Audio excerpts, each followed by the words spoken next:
Hello, I am Peter Kazarinoff, and this TED Talk is going to start out in the breakfast nook, this little place in my house where we have breakfast every morning. And then this TED Talk is going to end with all of you participating in pair programming. All of you are going to help me write a computer program. So my talk is about bringing an open source, free online computing environment for engineers. So a little side note, who am I? This seems like a simple question, but it's actually very powerful, both for me and for all of our students. So I'm going to say, I'm Peter, and I want all of you to say, hi, Peter. You ready? I'm Peter. All right, I'm going to do this again. All right, I'm going to say, I'm Professor Kazarinoff, and you're going to say, hi, Professor Kazarinoff. You ready? I'm Professor Kazarinoff. All right, we're going to do this one more time, okay? And this time I won't do the prompt. We're just going to do it. I'm an engineer. Ha. So this is incredibly powerful, right? I just defined myself both as Peter, both as a professor, and as an engineer. And when our students can do this, that empowers them to do wonderful and amazing things. The other thing I want to say is that I'm a father. This is my daughter, Gabby, and she's future PCC class of 2030. And every day in the classroom, I think about her and teaching to her. So why are we talking about this course?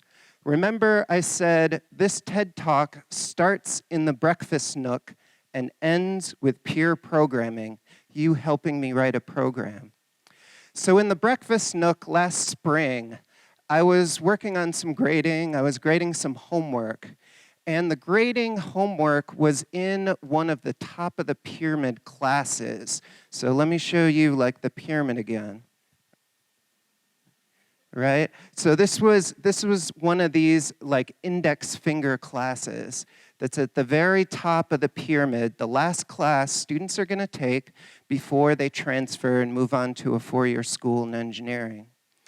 And my daughter, Gabby, was helping me enter grades into my little grading grid. And I would show her the homework, say the name, and my daughter, Gabby, would enter the grade in the grid.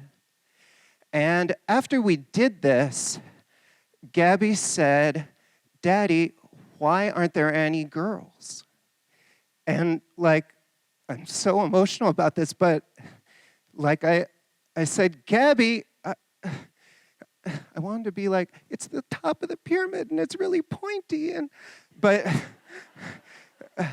I said, when you go to college, there were going to be more girls in your classes than there are now. And I'm going to work on changing this.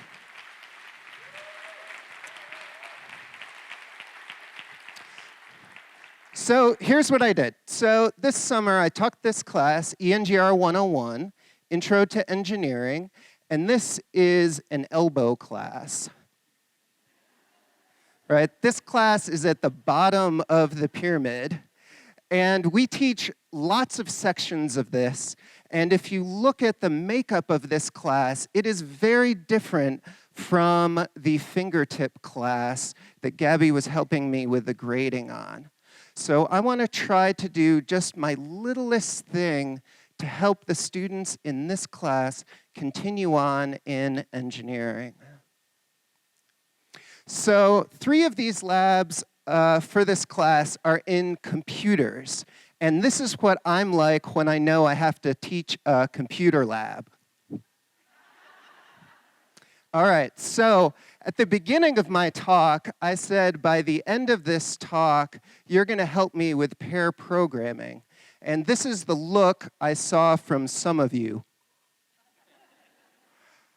So that's how my students are often feeling when they know they're going to have to do programming. They might identify as a student. They might even identify as I'm going to be an engineer, but very few of them identify as I'm a programmer. So one of the things we need to try to solve here is a barrier in terms of cost. Computers cost a lot of money, as well as the computer programs that engineers use cost money. And then solve a problem of access. How can people get to use these computer programs, and where do they get to use them? So I always do a little statistics exercise in this class, and I have the students record what their commute time is, and then we run some statistics. And often my mean commute time is about 40 minutes. And I often get students who have commute times that are well above 60 minutes. I had one student with a family of 5 that was commuting by bike from Vancouver, and it took them over an hour and a half to get here. So access is a big deal for a student like that. It's not super easy for that student to hop over to one of the PCC computer labs or the engineering computer lab to get their work done. So trying to solve that problem is a difficult one. Something I also wanted to think about is that this solution that I was working on has been used by a bunch of prestigious institutions. But let's not forget, us in this room, we are the education innovators. We are the agile ones. We are the ones that are able to make changes quickly. We can start programs quickly. We can create new courses quickly. We can also let programs go quickly if that's the employment demand. These are big institutions that are like barely struggling, right, to make even small changes in their coursework. So I want to remember that we're the innovative ones. So to get this online programming environment for the students, I needed a book. So I wrote this book, and I released it open source. And I just want to quickly click on this link here and just show you what the students were able to see before the class. And we're going to be building maybe one of these pie charts together. Maybe that's what we'll do.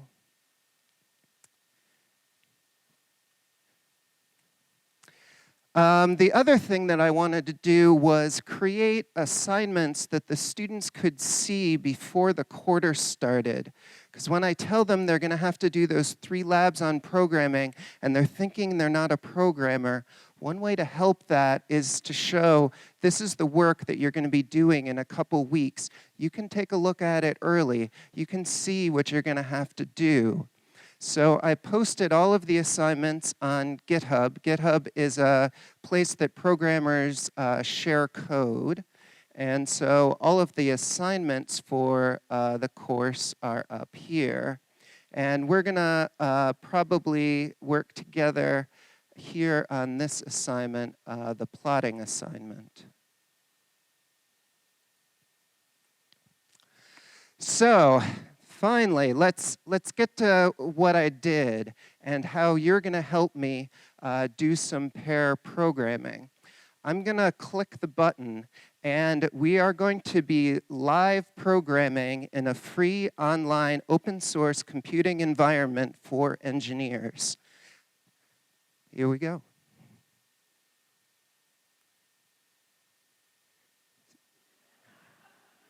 Yeah, except for I got this to work earlier, so don't worry. So let's go to assignments here. Let's go to Lab 8, plotting. And let us look at our engineering disciplines. So we've got a number of engineering disciplines, and what I want to do is build a plot, but instead of doing like our engineering disciplines what I want to do is a plot of people who are using, say, open education resources instead of typical textbooks. So let's go here. So I'm going to scroll down. These are the notes for the class.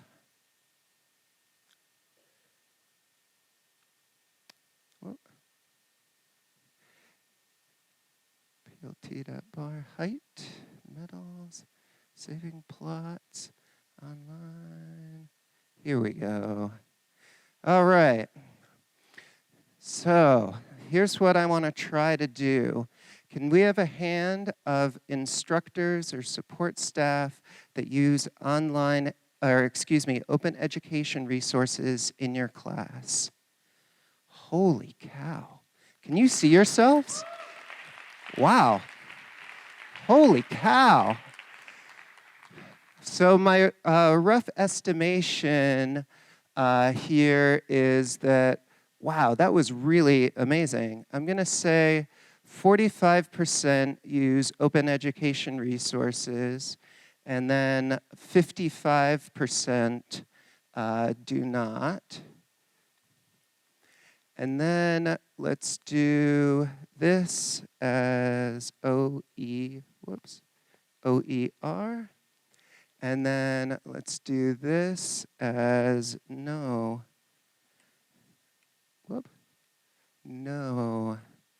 OER. And then,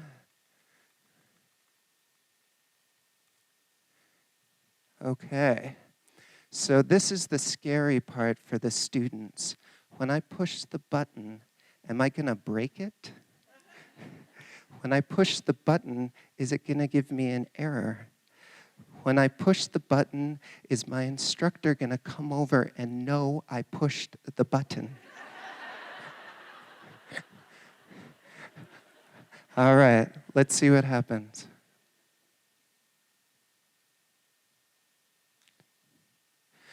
Error. So let's try this.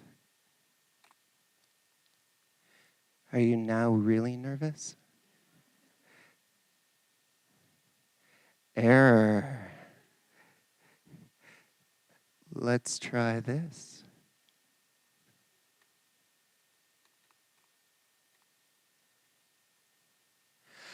Yes!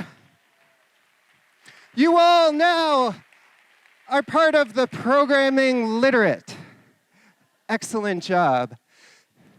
So to conclude my talk, I just want us all to think of those Gabbies in 2030, that group of engineers that are going to start at the elbows.